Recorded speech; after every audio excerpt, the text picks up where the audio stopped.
మనతో పాటు స్టూడియోలో ఉన్నారు పొలిటికల్ అనలిస్ట్ శ్రీలీల గారు ఉన్నారు. వారిని కొన్ని విషయాలు మనం తెలుసుకుందాం. మేడం నమస్కారం. నమస్తే అమ్మా. మేడం, జగన్మోహన్ రెడ్డి ఇప్పుడేమో మళ్ళీ యువత పోరు అంటున్నాడు. ఈ నేపథ్యంలోనే ఈ రోజు ఆవిర్భావ దినోత్సవం సందర్భంగా అక్కడున్న నేతలు ఎవరైనా కానీ సరే కూటమి ప్రభుత్వం వర్ధిల్లాలి అన్నట్టు మాట్లాడుతున్నారు. దీని మీద మీ స్పందన ఏంటి మేడం? జగన్మోహన్ రెడ్డి పార్టీ ఆవిర్భావ దినోత్సవం పెట్టాడు, కానీ అసలు ఆ పార్టీని ఎవరు స్థాపించారు? ఆ పార్టీ ఆవిర్భావం ఎక్కడ జరిగింది అంటే, ఇతను రాజశేఖర్ రెడ్డి గారు చనిపోయిన తర్వాత తండ్రి శవం దగ్గర బొత్స సత్యనారాయణ గారితో కలిసి ఇద్దరు కలిసి ఎమ్మెల్యేల దగ్గర సంతకాల సేకరణ చేసి వెంటనే అసలు ఇంకా తండ్రిది సెరమనీ కూడా అయిపోకుండానే నేను సీఎం పీఠం ఎక్కేద్దామని చెప్పేసి ప్లాన్ వేశాడు జగన్మోహన్ రెడ్డి. కానీ అది వర్కౌట్ అవ్వలేదు. దానికి కారణం సోనియా గాంధీ గారు. ఆ రోజు ఆవిడ కాంగ్రెస్ పార్టీలో, వాళ్ళ నాన్న కాంగ్రెస్ పార్టీలోనే కదా చనిపోయారు అప్పుడు సీఎంగా. అప్పుడు ఆవిడ అంతకుముందు ఆవిడకి తెలుసు ఇతను బాబాయ్తో ఎలా బిహేవ్ చేసేవాడు, తండ్రి అయిన రాజశేఖర రెడ్డి గారితో ఎలా బిహేవ్ చేసేవాడు. ఒకసారి బాబాయిని కొట్టినప్పుడు కూడా ఆవిడ ఫోన్ చేసి రాజశేఖర రెడ్డికి నీ కొడుకు ప్రవర్తన మార్చుకోవాలి, లేకపోతే చాలా ఇబ్బంది పడతారు అని కూడా చెప్పిన వైనం. ఇవన్నీ ప్రతి ఒక్కరికి తెలుసు. జగన్మోహన్ రెడ్డి అలాంటి వాడు అందరికీ తెలుసు.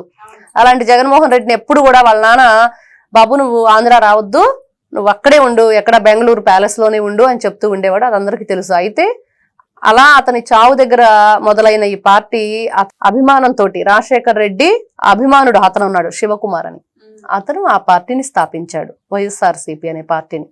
ఆయన స్థాపించిన పార్టీలోకి ఇతను మెల్లగా ఎంటర్ అయ్యి, అతను అప్పట్లో దానికి ఎన్నికల వాళ్ళు ఏదైతే ఉందో దానికి సంబంధించి ఆమోదం చెందాలంటే ఎన్నికలకి ఆ పార్టీకి 100 మంది సభ్యులు సంతకాల సేకరణ కూడా పాపం శివకుమారే చేశాడు.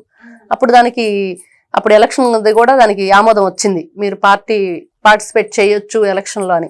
కానీ ఇతను తీసుకొని దాన్ని, ఆ పార్టీని కాంగ్రెస్ వ్యతిరేకించింది కదా, ఇతను సీఎం పదవి రాలేదు జగన్మోహన్ రెడ్డి, వైఎస్ఆర్సీపీ పార్టీని శివకుమార్ నుంచి ఎలా లాక్కున్నాడంటే, అతను ఏదో చిన్న కాంగ్రెస్ కి ఓటేయండి అని ఎక్కడో ప్రచారం చేశాడు అన్న చిన్న దీంతో ఫాల్స్ ఎలిగేషన్, మరి అది నిజమో కాదు తెలీదు, అతన్ని పార్టీ నుంచి ఇతను సస్పెండ్ చేశాడు. అతను పెట్టిన పార్టీ నుంచే సస్పెండ్ చేసి వైఎస్ఆర్సీపీ పార్టీని లాగేసుకున్నాడు. ఆ తర్వాత ఎన్నికల కమిషనర్ కూడా దానికి అతను ఎందుకు మీరు సస్పెండ్ చేశారు పార్టీ నుంచి, మాకు ఫీడ్బ్యాక్ ఇవ్వండి అడిగినా కూడా వీళ్ళు పట్టించుకోలేదు. వీళ్ళ గురించి తెలుసు కదా, వీళ్ళదంతా కూడా మాట తిప్పం మడని తిప్పం అంటారు. చేసే పనులన్నీ కూడా మాట తిప్పటాలు మడని తప్పటాలు ఇవే ఉంటాయి. మాట తప్పేస్తారు, మడం వెనక్కి తీసుకుంటారు. ఇదే పని జగన్మోహన్ రెడ్డి అండుకోకు తెలిసింది. అయితే ఈ రోజున కొత్తగా యువత పోరు అని చెప్పేసి నేను పెడతాను, వాళ్ళకి ఫీజు రియంబర్స్మెంట్ కి సంబంధించిన బకాయిలు ఉన్నాయి. 4,500 కోట్ల రూపాయలు నువ్వు బకాయిలు పెట్టేళ్ళావు వైఎస్ఆర్సీపీ హయాంలో. ఎవరు పెట్టారు? ఈ రోజున 780 కోట్ల రూపాయలని లోకేష్ బాబు కట్టాడు, ఐటీ మినిస్టర్, ప్లస్ అతను వచ్చేసి విద్యాశాఖ మంత్రిగా అతను కట్టాడు. ఇంకా మిగతావన్నీ కూడా కట్టడానికి వీళ్ళు ప్రయత్నాలు జరుపుతున్నారు. ఈ రోజున మీరు దాచుకున్నవి బయటికి తీస్తే, రాష్ట్రానికి రీఫండ్ చేస్తే, ఇవన్నీ కూడా ఈ బకాయిలన్నీ కూడా చెల్లించవచ్చు. రైతుకి ఫ్రీ విద్యుత్ అనేది లేకుండా చేశాడా? ఏ మొహం పెట్టుకుని ఈ రోజున వచ్చి పిల్లల గురించి లేకపోతే యువత గురించి మాట్లాడుతున్నాడు? యువత గురించి ఎప్పుడు పట్టించుకున్నావు? ఫిష్ మార్ట్లు, చికెన్ మార్ట్లు పెట్టిన వైనం జగన్మోహన్ రెడ్డిది. ఏ రోజన్నా ఒక ఐటీ సంస్థ నువ్వు నిర్మించావా? ఈ రోజున విజయవాడ మనం అక్కడ చూసుకుంటే ఆంధ్రప్రదేశ్ రాష్ట్రంలో నైట్ టైం పోలీసులకు ఇబ్బంది లేకుండా పెట్రోలింగ్ డ్రోన్లతో చేస్తున్నారు. అక్కడ ఎక్కడైనా ఇబ్బందిగా కాలేజీల దగ్గర గ్రూపులు ఏర్పడి కొట్టుకుంటున్నారా? అమ్మాయిలను ఇబ్బంది పెడుతున్నారా? లేకపోతే బహిరంగ ప్రదేశాలకు వెళ్ళి వీళ్ళు గుంపులుగా మద్యం సేవించి ఎవరి మీద అటాక్ చేస్తున్నారా? డ్రోన్లతో కనిపెట్టి వాళ్ళ భరతం పడుతున్నారు పోలీసులు. అలా ఉంది. మీలాగా దాచుకోటాలు ఇష్టానుసారంగా చిక్కీల మీద జగన్మోహన్ రెడ్డి బొమ్మే, కోడి గుడ్డు మీద కూడా, అది కోడి పెట్టిందా జగన్మోహన్ రెడ్డి పెట్టాడు అర్థం కాక ఆంధ్రప్రదేశ్ ప్రజలందరూ చచ్చారు కొన్ని రోజులు. ఇదేంటి కోడిగుడ్డు మీద జగన్మోహన్ రెడ్డి బొమ్మ? ఆవిడ వస్తుంది లక్ష్మీ పార్వతి, ఇంకా అసలు ఎలా చెప్పుకోవాలో కూడా తెలియదు. ఆవిడ మాట్లాడింది చిన్న బొమ్మేగా వేసుకున్నాడు, ఏం పోయింది అని.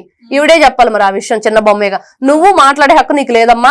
నీ భర్త పెట్టిన పార్టీ నువ్వు వదిలేసి భర్త విగ్రహాలని పాడు చేస్తా నువ్వు ఎక్కడున్నావు, ధ్వంసం చేస్తుంటే ఎక్కడున్నావు, కాలేజీకి పేరు మారుస్తుంటే ఎక్కడుంది ఈవిడ? ఆ రోజున మాట్లాడటానికి నీకు నోరు లేదా? ఈ రోజు సిగ్గు లేకుండా వచ్చి జగన్మోహన్ రెడ్డి చిన్న బొమ్మేగా వేసుకున్నాడని చెప్తున్నావు. అసలు ఫస్ట్ ఆవిడ నోరు మూసుకోవాలి, ఆవిడ మాట్లాడకూడదు దాని గురించి. ఇంకా జగన్మోహన్ రెడ్డి గురించి వస్తే, ఇతను ఈ రోజున ఏదైతే యువత పోరు అని పెట్టాడో, యువతకు నువ్వేం చేస్తావు? వాలంటీర్ల ఉద్యోగాలు ఇచ్చి వాళ్ళని వాడుకొని బెదిరించి వాళ్ళ దగ్గర ఉన్న డేటాలని తీసుకొని ఇతను ఏదైతే ఆడుదాం ఆంధ్ర ఉందో దాన్ని ఒక ఫాల్స్ రిజిస్ట్రేషన్స్ చేసిన ఘనత జగన్మోహన్ రెడ్డిది. నా సైన్యం వాలంటీర్లు అని చెప్పాడు. యువతను ఆ విధంగా వాడుకున్నాడు. వాళ్ళ చేత చేయకూడని పనులన్నీ కూడా చేయించాడు. వాళ్ళకి ఏదన్నా ఒక ఉద్యోగం వచ్చిన పాపానుందా? అసలు ఏ రోజున డిఎస్సి చేశాడా? ఏది ఎటువైపు చూసుకున్నా కూడా నువ్వు ఏమీ చేయలేదు. ఈ రోజున పూజారులకి వేతనం పెంచారు 15,000, 20,000. యువతకి ఉద్యోగాలు లేకపోతే వాళ్ళకి ప్రతి నెల 3,000 రూపాయలు వాళ్ళ అకౌంట్ లోకి వెళ్ళేటట్టు కూటమి ప్రభుత్వం చేస్తుంది. ప్రతి ఒక్కటి కూడా రాష్ట్రాన్ని ప్రగతి పదం వైపు ఎలా నడిపించాలి అనే ఆలోచన దిశగా పరుగులు పెడుతుంది కూటమి ప్రభుత్వం ఆలోచన.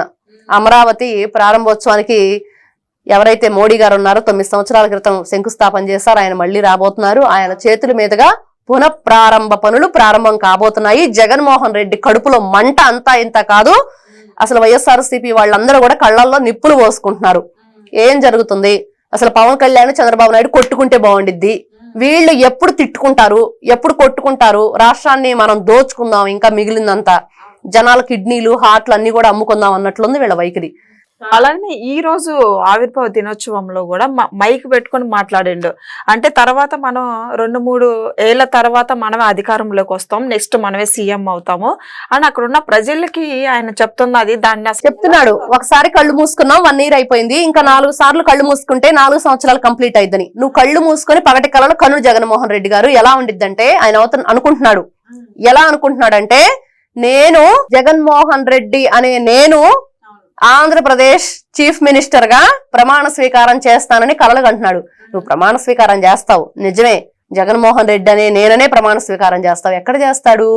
కోర్టులో భగవద్గీత మీద చేస్తాడు. కోర్టులో భగవద్గీత మీద నేను చేసిన తప్పులన్నీ ఒప్పుకుంటున్నానని ప్రమాణ స్వీకారం చేయబోతున్నావు. అందరూ అదే చెప్పుకుంటున్నారు. నువ్వు కలలు కంటున్నావు 4 సార్లు కళ్ళు మూసుకుంటే 4 ఏళ్ళు అయిపోద్ది. ఎక్కడైపోద్ది?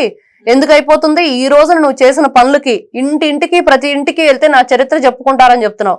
నీ చరిత్ర ఎలా ఉందంటే, గడప గడపకి ప్రోగ్రాం పెట్టాడు జగన్మోహన్ రెడ్డి. చీపుర్లు తీసుకుని వెంటబడి కొట్టారు ఆడవాళ్ళందరూ. మన ఆ వీడియోలు చూస్తుంటే వాళ్ళు గడప గడపకి ప్రభుత్వం అని పెట్టి ఏ విధంగా ఉంది రెస్పాన్స్? ఏమీ లేదు. వాళ్ళు చేసిన అన్యాయాలు, అక్రమాలను ఎదురు తిరిగి అడిగారు, పరిగెత్తించి ఉరికించారు రోడ్లమ్మట వీళ్ళని.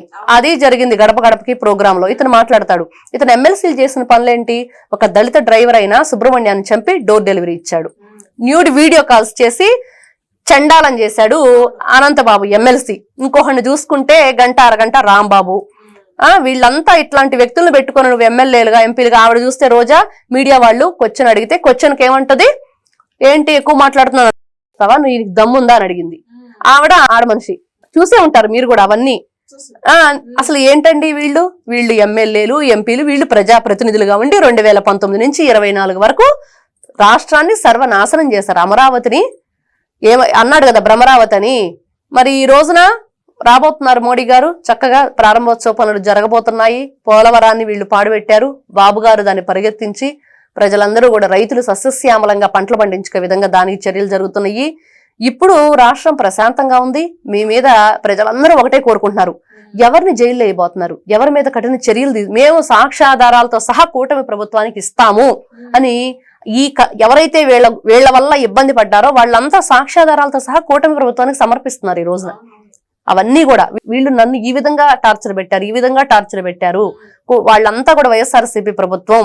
చూస్తే బాపట్ల జిల్లాలో గౌడ అమర్నాథ్ గౌడ అనే 10th క్లాస్ అబ్బాయి వాళ్ళ అక్కన ఏదో అన్నారని చెప్పి ఎదురు తిరిగాడని పెట్రోల్ పోసి తగలబెట్టారు, సజీవ దహనం చేశారు ఆ అబ్బాయిని. వీళ్ళు ఏ మొహం పెట్టుకుని ఈ రోజున ప్రతిపక్ష హోదా కూడా లేకుండా 11కు పరిమితం చేసి పక్కన కూర్చోబెట్టారు జగన్మోహన్ రెడ్డి. ఈ రోజున ప్రజలందరూ, ఆంధ్రప్రదేశ్ ప్రజలందరూ ఒక క్వశ్చన్ అడుగుతున్నారు, ఏంటంటే నువ్వు ప్రతిపక్ష హోదా కావాలని అడుగుతున్నావు కదా, ఎందుకు ఇవ్వాలి నీకు ప్రతిపక్ష హోదా? ఎవరైతే మన త్రిపులార్ గారు ఉన్నారు, రఘురామకృష్ణరాజు గారిని నువ్వు అక్రమ అరెస్ట్ చేసి ఆయన చిత్రహింసలు గురి చేస్తే సీసీకి అంటే అతను చూశాడు వీడియో కాల్ చేసి, అందుకు ఇవ్వాలా ప్రతిపక్ష హోదా? చంద్రబాబు నాయుడు గారిని అక్రమ అరెస్ట్ చేసి రాజమండ్రి సెంట్రల్ జైల్లో సీసీటీవీ ఫుటేజ్ సంబంధించినవన్నీ కూడా ఐడి నీ దగ్గర ఎందుకు ఉంది? నువ్వెందుకు చూస్తున్నావు ఆయన ఏం చేస్తున్నాడో? అందుకు ఇవ్వాలి నీకు ప్రతిపక్ష హోదా? ఎందుకు ఇవ్వాలి జగన్మోహన్ రెడ్డి?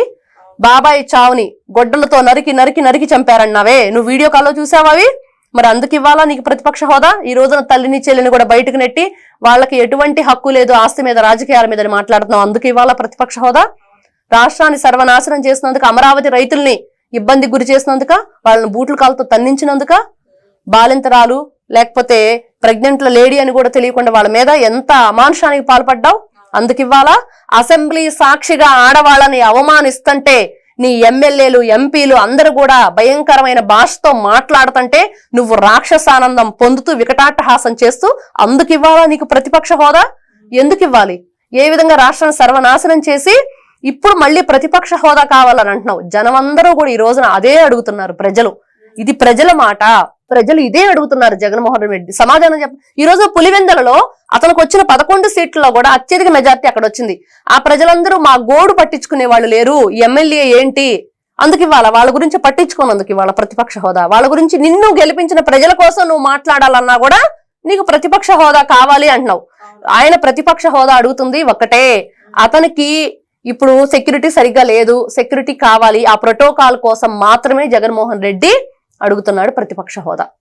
అందుకోసం మాత్రమే అతనికి ఒక హోదా కావాలి. ఆ హోదా కోసం అడుగుతున్నాడు, ప్రోటోకాల్ కోసం అడుగుతున్నాడు.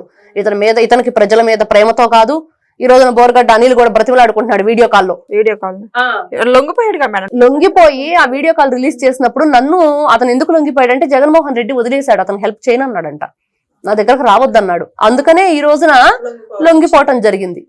వీళ్ళు చట్టాలకి వీళ్ళు ఏదో నాకు ఎవరు లేరు, తండ్రి అయినా తల్లి అయినా మొత్తం జగన్మోహన్ రెడ్డి అని మాట్లాడి వీడియో కాల్లో కాన్ఫిడెన్స్ అట్లా చాలా కాన్ఫిడెంట్ గా ఉన్నాడు, అప్పుడు మాట్లాడాడు. కానీ ఈ రోజు ఉదయం లొంగిపోబోయే ముందు చెప్పిన ఆ దాంట్లో వీడియో సెల్ఫీ వీడియోలో మాత్రం జగనన్న దయించి నువ్వు ఒక్కసారి నన్ను దయచూడు అని చెప్పేసి మాట్లాడుతున్నాడు. ఇక్కడ మనం ఈ తేడాను గమనిస్తే చాలా అతను ఇప్పుడు సజ్జల రామకృష్ణారెడ్డి, ఇప్పుడు విజయసాయి రెడ్డి జగన్మోహన్ రెడ్డి వెన్నుపోటు పొడుస్తాడని తెలిసే రాజ్యసభ సభ్యత్వానికి అతను ఎంపీ పదవికి రాజీనామా చేసి పార్టీకి రాజీనామా చేసి బోర్మంటూ ఏడ్చుకుంటూ షర్మిల దగ్గరికి వెళ్ళి అమ్మా వాళ్ళు స్క్రిప్ట్ రాసిస్తే నేను మాట్లాడాను, దయచేసి నన్ను క్షమించు అని అడిగాడు.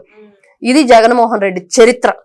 ఇతనికి ఏదైతే పార్టీ ఆవిర్భావ దినోత్సవ సెలబ్రేషన్స్ చేసుకునే హక్కు లేదు, ప్రజల గురించి యువత పోరం చేసే హక్కు లేదు, అసలు ప్రజల గురించి నువ్వు మాట్లాడే హక్కు ఎక్కడి నుంచి వస్తుంది? ఈ పోరు ఎందుకు చేస్తున్నాడు? అసలు నువ్వు ప్రతిపక్ష హోదా ఇస్తేనే నేను మాట్లాడతానన్న వ్యక్తివి, ఇవన్నీ ఈ రాజకీయ కుట్రలు ఎందుకు నీకు? కూటమి ప్రభుత్వం మీద నువ్వు చేసిన అప్పులన్నీ ఎందుకు రుద్దాలని చెప్పి చూస్తున్నావు? జగన్మోహన్ రెడ్డి ప్రజలందరూ చూస్తున్నారు, నువ్వు తస్మాత్ జాగ్రత్త అంటున్నారు. నెక్స్ట్ ఎవరు అరెస్ట్ అని అడుగుతున్నారు, ఎవరు కూడా సహించే పరిస్థితి లేదు. ఇది జగన్మోహన్ రెడ్డి గారి చరిత్ర. Thank you. నమస్తే.